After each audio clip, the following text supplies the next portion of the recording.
नवीनपुर शहर की भीड़भाड़ वाली सड़कों पर जहां रोज हजारों लोग अपनी अपनी कहानियां जीते हैं, वहीं एक और कहानी शुरू होने वाली थी। राजीव 26 साल का एक बिल्कुल साधारण सा डिलीवरी बॉय सुबह 7 बजे से रात 9 बजे तक अपनी पुरानी स्कूटी पर पूरा शहर घूमता, पार्सल पहुंचाता और हर महीने बस इतनी कमाई हो पाती कि किराया और गुजारा निकल जाए। जिंदगी बिल्कुल सीधी चल रही थी, जब तक कि किस्मत ने एक मोड़ नहीं दे दिया। एक मंगलवार की शाम राजीव के फोन पर एक नया ऑर्डर आया। Greenwood apartment, flat 704। एक साधारण सा पार्सल, लेकिन यही वो पार्सल था जो उसकी पूरी जिंदगी बदल देने वाला था। 7वें फ्लोर पर जाकर जब राजीव ने डोरबेल बजाई तो उसे बिल्कुल अंदाजा नहीं था कि दरवाजे के उस पार क्या होने वाला है। कुछ सेकंड की खामोशी के बाद दरवाजा खुला और सामने खड़ी थी निधि। 30 साल की, गोरी, लंबे काले बाल, एक ऐसी शांत सुंदरता जिसमें उदासी भी छिपी थी और तन्हाई भी। वो शायद अभी अभी शावर से निकली थी, सफेद तौलिए में लिपटी हुई, गीले बाल कंधों पर गिरते हुए। राजीव एक पल के लिए ठिठक गया। निधि ने धीमी आवाज में पार्सल लिया। उनकी उंगलियां एक पल के लिए टच हुईं और राजीव के अंदर एक अजीब सी खिंचाव दौड़ गई। दरवाजा बंद हो गया, मगर राजीव कुछ पल वहीं जमे खड़ा रहा। उसे खुद नहीं पता था कि उसके दिल में क्या तूफान उठ रहा था। अगले ही दिन फिर एक ऑर्डर, फिर वही पता। इस बार जब निधि ने दरवाजा खोला, वो हल्की सी नाइटी में थी। शायद अकेली थी, शायद बात करने की चाह थी। उसने मुस्कुराकर पूछा, तुम ही यहां डिलीवरी करते हो ना? राजीव का दिल और तेज धड़कने लगा। निधि ने कहा, पानी पियोगे? बाहर बहुत गर्मी है। राजीव ने मना नहीं किया। फ्लैट खूबसूरत था, पर फिर भी एक अजीब सी खाली खाली भावना देता था, जैसे चीजें हों पर जिंदगी ना हो। बातें शुरू हुई और यहीं से एक अनकहा रिश्ता शुरू हो गया।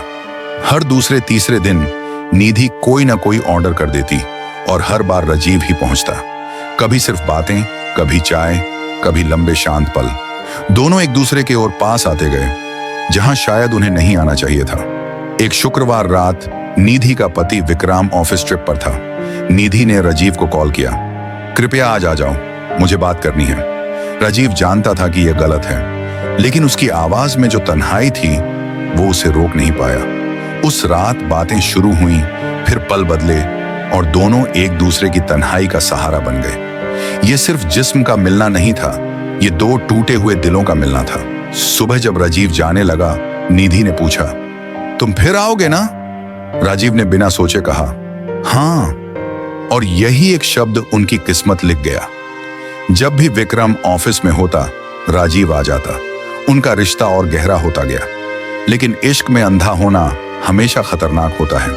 उन्हें लगा कोई नहीं जानेगा, पर दीवारों के भी कान होते हैं। एक रात विक्रम अचानक 10 बजे सो गया। जल्दी घर आ गया और बिल्डिंग के बाहर राजीव की स्कूटी देखी। उस दिन उसने दरवाजा नहीं खोला, बस नीचे खड़ा इंतजार करता रहा। जब तक राजीव बाहर नहीं आया, निधि दरवाजे में खड़ी उसे जाते देख रही थी। दोनों के चेहरों पर सब कुछ साफ लिखा था। विक्रम का खून खौल उठा। अगले कुछ हफ्तों में विक्रम ने फ्लैट में छुपे हुए कैमरे लगवा दिए, और जो उसने देखा वो उसकी सोच से भी ज्यादा खतरनाक था। सिर्फ अफेयर नहीं, दोनों उसकी मौत की प्लानिंग कर रहे थे। ब्रेक फेल, खाने में जहर। विक्रम का दिमाग ठंडा हो गया। उसने तय किया, अब मैं इन्हें ऐसी सजा दूंगा जो कभी नहीं भूलेंगे। शनिवार सुबह विक्रम ने निधि से कहा कि आज रात वो ऑफिस में रुकेगा। निधि के चेहरे पर एक चमक आ गई। जब निधि नहाने गई, विक्रम ने फ्रिज में रखी उसकी निजी पानी की बोतल में एक धीमे असर वाला जहर मिला दिया, जो कुछ घंटों बाद असर करता था। फिर वो चला गया। शाम को निधि ने राजीव को बुला लिया।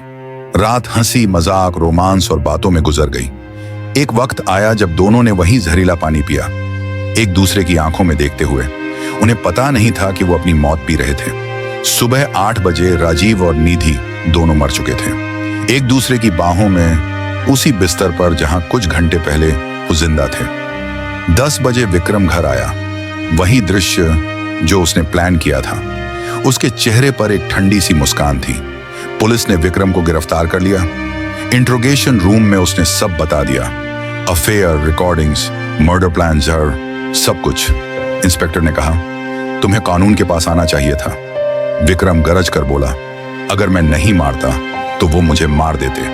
कोर्ट ने विक्रम को 25 साल की सजा सुनाई। उसे कोई पछतावा नहीं था। 3 जिंदगियां बर्बाद हो गईं। निधि जो प्यार की तलाश में भटक गई, राजीव जो एक गलत रिश्ते में डूब गया, विक्रम जिसने गुस्से में अपनी ही जिंदगी तबाह कर दी। धोखा हमेशा तबाही लाता है। प्यार और नफरत दोनों इंसान को अंधा बना देते हैं, और जब कानून हाथ में ले लिया जाए, कोई नहीं जीतता, सब हार जाते हैं।